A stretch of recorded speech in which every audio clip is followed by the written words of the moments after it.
Let me ask you something real simple. If your house was on fire, would you call a real estate developer? If your child needed surgery, would you send a property investor? Well, what if the fate of 20% of the world's oil supply, a nuclear standoff, and the lives of tens of thousands of people hung in the balance? Would you send two men whose entire professional lives were spent buying, selling, and financing buildings? Apparently, yes. Meet the Trump doctrine of diplomacy. Two real estate developers, zero nuclear expertise, unlimited conflicts of interest, and a war that didn't have to happen. Steve Witkoff, Bronx-born, Manhattan real estate billionaire, founded the Witkoff Group and a 4-decade golf buddy of Donald Trump, which is the entire credential that put him in a room negotiating Iran's nuclear future.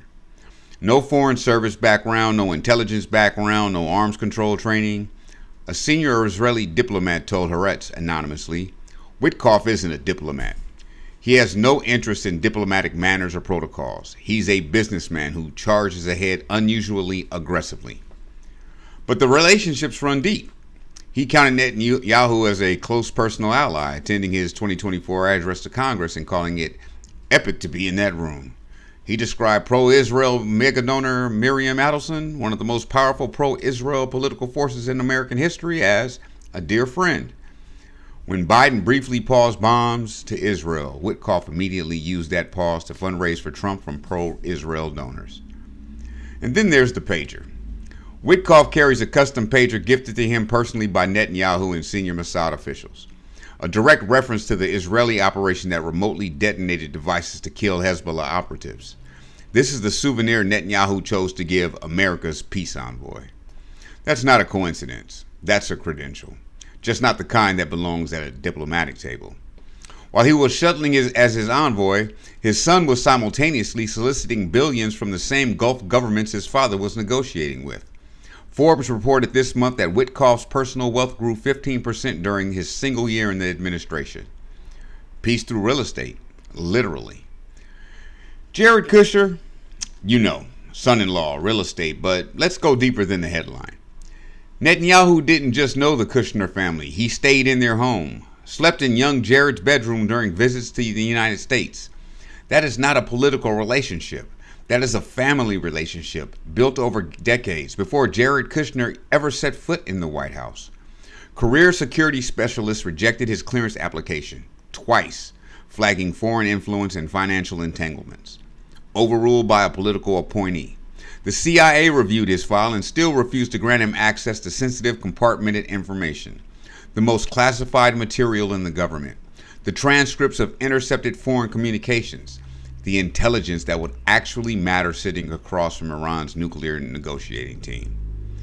And since leaving the White House after the first term, his private equity firm Affinity Partners has been majority funded by the Saudi government's sovereign wealth fund, while he simultaneously served as America's Middle East negotiator. In March, Congressman Garcia and Senator Wyden sent formal letters to the White House demanding answers. The question was simple. How do you negotiate for a region while raising money from that same region? You can't. Those interests do not run parallel. They collide. To understand February 2026, you have to go back to April 2025 because this wasn't the first rodeo. It was the second. Trump opened nuclear talks in Muscat, Oman in April 2025. Witkoff led the U.S. side. Iran sent Foreign Minister Araghchi, a career diplomat who had negotiated the original 2015 JCPOA, a professional who knew every technical detail of Iran's nuclear program. 5 rounds of talks, Oman mediated, constructive by every account, but Witkoff's stated red line, zero enrichment, program fully dismantled, was a position Iran's sovereignty identity did not accept. Trump set a 60-day deadline. The deadline expired. And on June 13, 2025, Israel launched a 12-day war, strikes on Iran's nuclear facilities and military infrastructure. The U.S. joined on June 22nd with bunker busters to Fordo, Natanz, and Isfahan. Ceasefire announced June 24th.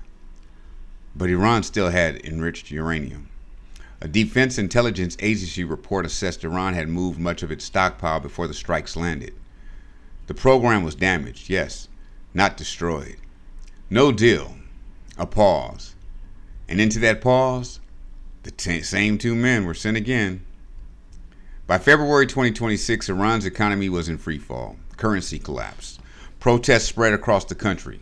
Security forces killed at least 30,000 people in the crackdown. The country was weakened, isolated, and according to every mediator involved, genuinely ready to deal. 3 rounds of indirect talks in Geneva. Oman mediated again. On February 26th, 2 days before the bombs fell, the Omani foreign minister told CBS News a deal was within our reach. Iran put a 7-page proposal on the table. A British national security advisor present described what Iran was offering as surprising in scope. Concessions that wouldn't have been imaginable in 2015. Open to moving enriched uranium to a third country. Open to lifting straight tolls. Open to limiting regional proxy support. Witkoff and Kushner read the proposal.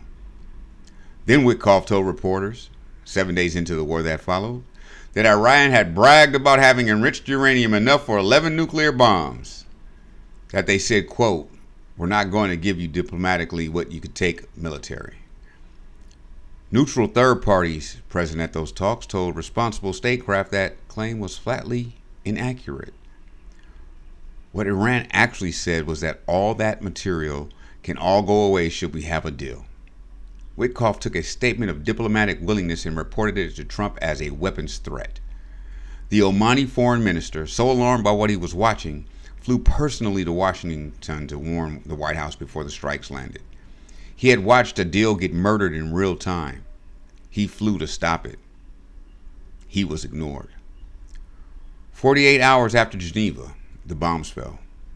The Arms Control Association reviewed recordings of Witkoff's own briefings and concluded Trump's belief that talks had failed was fed in significant part by what Witkoff and Kushner reported back to him.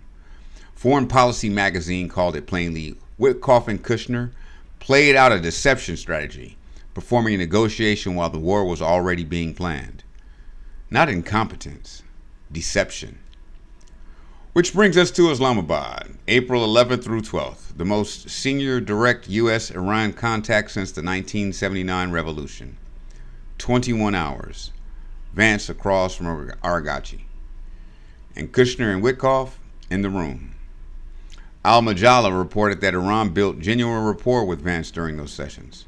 A framework was possibly within reach. But Iranian negotiators sensed Vance's hands were tied, specifically because Kushner and Witkoff were present. Iran could work with the Vice President of the United States. They could not work around 2 developers the neutral parties had already stopped trusting, and who a Gulf diplomat described to The Guardian as operating like Israeli assets, steering the U.S. toward confrontation. Talks failed. Blockade declared, strait reclosed, ships turned back, a tanker fired on, a cargo ship seized. Ceasefire expires tonight. But it's Taco. We know what's happening. Aaron David Miller, 6 Secretaries of State, career Middle East negotiator, gave the public grade this month. Iran and the U.S. under Kushner and Witkoff, failure. They get an F in diplomacy. And today, the U.S. delegation confirmed for a potential second round in Islamabad includes the same 3 men. Iran said there are no plans to attend. The 2015 Iran nuclear deal took 2 years. Career diplomats, nuclear physicists, arms control lawyers, people who understood every gram of enriched uranium in every centrifuge in every facility. It wasn't perfect, not at all, but it was real, because the people in the room understood what was actually on the table. What you send to a negotiation tells the other party exactly how serious you take them. When you send a man whose personal wealth grew 15% while serving as a peace envoy to negotiate the nuclear future of a nation his billionaire friends have spent decades trying to bomb into submission, you are not sending a diplomat. You are sending a message. And the message is, we were never here to negotiate. We were here to perform negotiation, long enough to let the bombs get in position. The Omani mediator flew to Washington to stop a war, ignored. Iran put concessions on the table that hadn't existed in 2015, misrepresented. A ceasefire expires tonight. The same 2 men are going back. and 500 million barrels of oil and counting never made it out of the Gulf. Send diplomats when you want a diplomatic outcome. Unless, of course, a diplomatic outcome was never the point. Follow the money, connect the dots, ask better questions. It's just a different grift, just a different day. This is Keith, and Keith Speaks.